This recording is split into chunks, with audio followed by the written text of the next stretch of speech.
Matapos ang mahigit 3 linggo, natuloy na rin ang courtesy call ni Manny Pacquiao kay Pangulong Noynoy Aquino. Mainit na tinanggap ng Pangulo ang pambansang kamao sa Malacanang. Ang courtesy call ni Pacquiao dapat ay noon pang 1 buwan matapos siyang manalo laban kay Brandon Rios sa Macau. Pero pareho raw naging abala ang Pangulo at si Pacman dahil sa pag-aasikaso ng relief operation sa mga nasalanta ng bagyong Yolanda.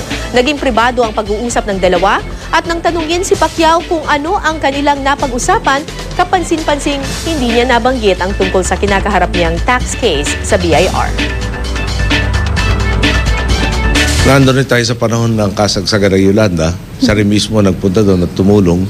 So, palagay ko naman busy siya at ako palagay ko naman kita niya mas busy ako.